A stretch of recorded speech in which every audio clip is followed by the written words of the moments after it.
एका गावात एक तरुण होता. त्याच्याकडे काम होतं पण मन नव्हतं. तो रोज कुरकुर करायचा. हे काम कमी दर्जाचं आहे, यापेक्षा चांगलं काहीतरी मिळालं पाहिजे. एक दिवस कंटाळून तो कामच सोडून बसला. काही दिवस गेले, हात रिकामे झाले, घरात चिंता वाढली आणि मन अस्वस्थ झालं. शेवटी तो अक्कलकोटचे स्वामी समर्थ यांच्या मंदिरात गेला. डोळ्यात पाणी, ओठावर एकच प्रश्न, स्वामी, मी कोणतंही काम करायला तयार आहे, पण आज मला कामच मिळत नाही. स्वामी समर्थांनी त्याच्याकडे पाहिलं आणि शांतपणे म्हणाले, जे काम तुझ्या हातात होतं त्याचा तू अपमान केला. जे काम मिळालं नाही त्याची तू आज पूजा करतोस. लक्षात ठेव, काम लहान मोठं नसतं, पण कामाचा अनादर मोठा अपराध असतो. त्या क्षणी तरुणाला उमगलं. स्वामींपुढे म्हणाले, आज काम आहे म्हणून तू कंटाळलास, पण उद्या काम नसेल तर तू तेच काम मागत फिरशील आणि तेव्हा वेळ निघून गेलेली असेल. स्वामींचे शब्द मनात घर करून बसले. तरुण दुसऱ्या दिवशी परत आपल्या जुन्या कामाकडे गेला.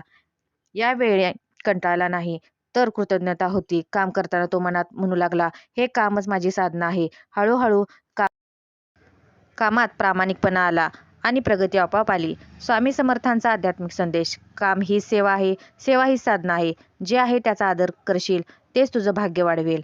आज तुमच्याकडे जे काम आहे ते स्वामींचा प्रसाद समजून करा. जय जय श्री स्वामी समर्थ.